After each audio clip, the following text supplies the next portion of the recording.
बिस्मिल्लाहिर्रहमानिर्रहीम, अस्सलाम वालेकुम। मैं हूं गुलफाम चौधरी। आप देख रहे हैं मेरा फेसबुक पेज और यूट्यूब चैनल। पाकिस्तान की सियासत में अहम तरीन डेवलपमेंट हो रही हैं और मुसलसल डेवलपमेंट्स मुतवक्के हैं। यकीनी तौर पर जो पाकिस्तान के हालात हैं वो यकसर बदलने जा रहे हैं और बड़ी बड़ी तब्दीलियाँ मुतवक्के हैं। इस हवाले से हमारे साथ मौजूद है सिद्दीक जान साहब। उनसे जानते हैं क्या डेवलपमेंट हुई हैं, पहले उनकी बात सुनते हैं फिर उस पर बात करते हैं। खास तौर पे हम वहाँ पे शाहिद हुसैन साहब हमारे दोस्त हैं जिनसे हम बहुत ज़्यादा सिंध हाई कोर्ट की चीज़ें पूछती हैं, उनसे पूछा तो उन्होंने बहुत तारीफ़ की, इनकी बहुत तारीफ़ की। उन्होंने कहा ये एक प्रो अवाम जज हैं, अपने हालत से वफा करने वाले जज हैं, बड़े अच्छे जज हैं। फिर ये इनको बिठा दिया गया जो 5 जजेस की पिटीशन थी, मोहसिन फरक्यानी साहब की, तारिक महमूद जहांगीरी साहब की, सरदार इजाज इसा खान साहब, बाबर स्टार साहब और समन रिफत इम्तियाज साहिबा, जिन्होंने जस्टिस जोगर, जस्टिस खादिम सोमरो और जस्टिस मोहम्मद आसिफ इनकी ट्रांसफर को चैलेंज किया और खास तौर पर जस्टिस जोगर की सीनियरिटी को चैलेंज किया। इसके ऊपर 5 रुकनी बेंच बन गया। उस बेंच की सरबराही मोहम्मद अली मजहर साहब कर रहे थे, उनके साथ थे नईम अख्तर अफगान साहब, शाहिद बिलाल हसन साहब, शकील अहमद साहब और सलाउद्दीन पंवर साहब। अब ईद से पहले, ईद उल अजहा से पहले क्लियर नजर आ गया कि जस्टिस नईम अख्तर अफगान, जस्टिस शकील अहमद और जस्टिस सलाउद्दीन पंवर, ये 3 जज इन 5 हाई कोर्ट के जजेस के हक में फैसला देंगे। वो आज़ाद 5 जज जो इस अंधेरे में, इस घुटन में हवा का ताज़ा झोंका है, जो इस अंधेरे में, इन जुल्मतों के अंधेरों में एक रोशनी की किरण है और पाकिस्तान के लोगों की एक उम्मीद है। तो ये था कि ये 3 जज कम अज़ कम अपने हालत से वफा करते हुए उन हालत से वफा करने वाले जजेस के साथ खड़े होंगे। फिर ईद उल अजहा की छुट्टियां हो गई और छुट्टियों के बाद हमारे कोर्ट रिपोर्टर्स जो सीनियर्स हैं, दोस्त हैं, वसीम मलिक का आपने ट्वीट देखा होगा, उन्होंने ये कहना शुरू कर दिया कि यार सलाउद्दीन पंवर साहब ना ईद के बाद खासे तब्दील नजर आते हैं। उसके बाद क्या हुआ कि एक समाअत के ऊपर नईम अख्तर अफगान साहब ने यहाँ तक कह दिया कि आप जितना डिले कर रहे हैं ये उसी तरह से होगा जैसे भुट्टो का केस था, जज रिटायर होते गए और फिर एंड में भुट्टो जो है वो फांसी लग गया। उन्होंने दबे अल्फाज में ये कहा कि आप जितनी ताखीर कर रहे हैं, वकीलों को कहा जजेस पे दबाव बहुत ज्यादा आ रहा है और कोई जज टूट जाएगा। और वही हुआ, जब फैसला आया तो वो सलाउद्दीन पंवर साहब जिनकी बहुत अच्छी रेपुटेशन थी, वो सलाउद्दीन पंवर साहब हुकूमत के हक में चले गए, 5 जजों की पिटीशन मुस्तरद कर दी और सबको एक धचका लगा कि एक आज़ाद जज। और मैंने ये कहा था कि सलाउद्दीन पंवर साहब जो हैं, ये केस मखसूस नशिस्तों वाला नहीं, वो जो जजेस वाला था वो, या ये केस, इनमें जो इनका फैसला होगा वो इनके अगले 6 साल करियर जो सुप्रीम कोर्ट में इनका है, इन्होंने अगस्त 2031 में रिटायर होने। तो मैंने कहा था कि ये 6 साल का फैसला हो जाएगा कि ये अपने हलफ के साथ खड़े होंगे या इस निज़ाम के साथ खड़े होंगे, इस लाकानूनियत के साथ खड़े होंगे, इस बर्बरियत के साथ खड़े होंगे और इस निज़ाम के साथ खड़े होंगे। तो खैर सलाउद्दीन पंवर साहब ने फैसला कर दिया, उन पर हमने तनकीद की और तनकीद बनती भी थी। अब आज क्या हुआ, आज जो उन्होंने चीज़ की उस पर उनको बहरहाल अप्रिशिएट करना चाहिए। हामिद खान साहब ने उनको बहुत अप्रिशिएट किया मतीउल्लाह जान साहब के साथ प्रोग्राम में। बाकी हामिद खान साहब ने कहा कि बाकी जज अगर दबाव में ना होते तो आमिर फारूक को भी रिक्यूज करना चाहिए था, अली बाकी नशवी को भी रिक्यूज करना चाहिए था और इसको तीसरे जो जज हैं जो हाशिम काकड़ हैं, इनको भी रिक्यूज करना चाहिए था, लेकिन इन तीनों ने रिक्यूज नहीं किया। आज सलाउद्दीन पंवर साहब इस बैंक से अलग हो गए, बैंक टूट गया। अब होना ये चाहिए था, होता यह है कि जब बैंक टूटता है बैंक दोबारा बनता है, दोबारा से हेयरिंग स्टार्ट होती है। लेकिन जजेस उठ कर गए, 10 मिनट का कहकर गए, 35-40 मिनट बाद आए और फिर आकर उन्होंने कहा कि जनाब अब हम 10 जज जो है वो बैठ के इस केस की समाअत करेंगे। अच्छा, ये पहले 13 रुकनी बेंच था, इस 13 रुकनी बेंच में होना तो ये चाहिए था कि वही बेंच सुनता, सिवाय काजी फाइज़ा के 12 जज सुप्रीम कोर्ट में मौजूद हैं, काजी फाइज़ा की जगह एक जज ऐड हो जाता और समाअत कर लेते, लेकिन ऐसा नहीं हुआ। इसमें मंसूर अली शाह साहब, मुनीब अख्तर साहब, अतर मिनल्ला साहब और शाहिद वहीद साहब, इरफान सादत खान साहब, इनको तो बेंच में शामिल ही नहीं किया गया।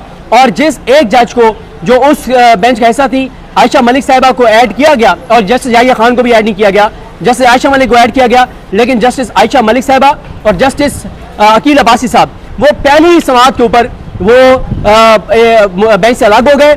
अच्छा, जब वो बेंच से अलग हो गए उस वक्त भी बेंच नया बनना चाहिए था, लेकिन उस वक्त ये कहा गया कि क्योंकि ये 13 में से 2 जज इनकी हुकूमत की नजरानी दरखास्तें मुस्तरद कर गए तो वो अपना वोट कास्ट कर चुके हैं, वो अपना वोट दे चुके हैं। अब 11 जज जो वोट देंगे उनमें से जितने, उन 2 का भी हुकूमत के खिलाफ वोट ऐड होगा।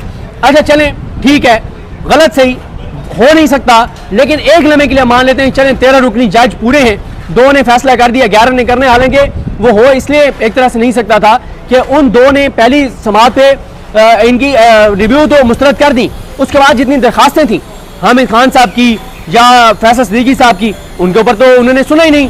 अच्छा अब आ जाए, अब आज जब बेंच टूट गया तो ये जज बैठ ही नहीं सकते, ये सुन ही नहीं सकते, उसके बावजूद इंतहाई हमें लाज नहीं कहता डॉट डॉट डॉट उसके साथ ये जज सुन रहे हैं, डटे हुए हैं, खड़े हुए हैं, और उसके बाद बड़ी लड़ाई हुई है अंदर और बड़ी झड़प हुई है जजेस और हामिद खान साहब में। जो आप लाइव प्रोसीडिंग देख रहे थे उसमें बहुत ज़्यादा आपने सेंसरशिप देखी होगी, उस आवाज़ को म्यूट किया गया और वजूहात यही थी कि हामिद खान ने आज जो खरी खरी सुनाई है। और मैं आपको बताऊं कल जो हामिद खान साहब ने किया है, जो आज हामिद खान साहब ने किया है, अगर पीटीआई इस वक्त आपस में गुत्थम गुथा ना होती, अगर पीटीआई के सोशल मीडिया इस वक्त एक दूसरे को लिटा ना रहा होता, तो पिछले कल और आज इस वक्त हर जगह के ऊपर ये क्लिप्स वायरल होते, हर जगह पे ये बात हो रही होती और हर कोई इस पे बात कर रहा होता कि किस तरह से ये प्रोसीडिंग्स चल रही हैं, कितनी तेजी से चल रही हैं और कैसे इंसाफ का जो है वो कत्ले आम किया जा रहा है और पूरा पाकिस्तान देख रहा है। और जिस तरह से मैं मुसलसल आज के लिए एक पॉइंट उठा रहा हूँ जिसमें हमें बात करनी चाहिए कि इसका नुकसान ये हो रहा है कि पाकिस्तान के लोगों का अदालतों पर एतमाद खत्म हो गया है, लोग कानून हाथ में ले रहे हैं, जस्टिफाइड नहीं है, ये मुल्क को अनारकी, खाना जंगी अनारकी की तरफ लेके चला जाएगा, क्योस की तरफ लेकर चला जाएगा। जैसे पंजाब में अदालतों के अंदर 3 हफ्तों में 9 कत्ल हो चुके हैं क्योंकि लोगों का अदालतों पर एतमाद नहीं, वो कानून हाथ में ले रहे हैं, खुद अपने फैसले कर रहे हैं, जो कि गलत है। लोगों को ये नहीं करना चाहिए, इसकी किसी सूरत भी इजाज़त नहीं दी जा सकती। इसके अलावा आज जमाल खान मंदोखेल साहब पूरी तैयारी के साथ आए थे, उन्होंने बड़ा अटैक किया हामिद खान साहब को। उन्होंने एक जज को कभी भी मिसबिहेव नहीं करना चाहिए, जो वो मिसबिहेव करते रहे हामिद खान साहब के साथ। और इसी तरह से जो हाशिम गागर साहब हैं उनको भी बहुत गुस्सा था कि मेरे मेंटोर, मेरे बराबर, मेरे रहनुमा, मेरे सब कुछ काजी फाइज ईसा के बारे में आपने जो काले अल्फाज इस्तेमाल किए उसकी इजाज़त नहीं दी जा सकती, हम ये बर्दाश्त नहीं करेंगे, मैं लानत भेजता हूँ और कोई करके देखे और उसका गिरबान पकड़ लेंगे। और इस तरह की बातें एक जज को ये जेब देती हैं। और फिर एक जज जब गुस्सा कर जाए उसके बाद वो उसके बाद उस केस में बैठने का अहल ही नहीं है, उसको नहीं बैठना चाहिए। और उसके अलावा बात यह है कि जमाल खान मंदोखेल साहब ने एक केस में पीटीआई के वकीलों को कहा था, जब कोई बात हुई थी तो उन्होंने कहा था कि अगर हमारे दिल में कोई हमदर्दी थी भी तो ख़त्म हो गई है।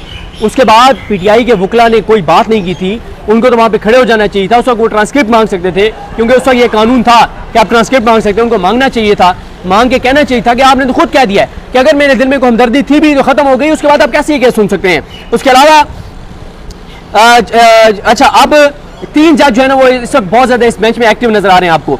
एक अमीनुद्दीन खान साहब, क्योंकि अमीनुद्दीन खान साहब जो है उनके सुप्रीम कोर्ट में 156 दिन रह गए, उन्होंने 30 नवंबर को रिटायर होना है। इसी तरह से मुसरत हिलाली साहबा, उन्होंने भी अगले साल, इन्होंने तो अभी इसी साल रिटायर होना है, अमीनुद्दीन खान साहब ने, मुसरत हिलाली साहबा ने अगले साल और मंदोखेल साहब ने भी अगले साल रिटायर होना है। ये 3 जज इस वक्त सबसे ज़्यादा एक्टिव हैं और सबसे ज़्यादा जल्दी में है क्योंकि हुकूमत खुद कह रही है कि हम 27 यानी तरमीम ला रहे हैं और इन जजेस की हम रिटायरमेंट एज जो है वो 5-5 साल बढ़ा रहे हैं। और जब 5-5 साल इनकी रिटायरमेंट एज बढ़ाएंगे तो फिर क्या होगा, फिर ये जज जो हैं ये 5-5 साल मजीद। जी बिल्कुल, जिस तरह से आपने सिद्दीक जान साहब को सुना कि आइंदा आने वाला जो हफ्ता है, ये चंद दिन है, ये पाकिस्तान की सियासत में कितने अहम हैं और इसमें जो पाकिस्तान की सियासत है उसमें कितनी बड़ी तब्दीलियां मुतवक्के हैं। अल्लाह पाक वतन अजीज़ का हामी व नासिर हो। पाकिस्तान जिंदाबाद।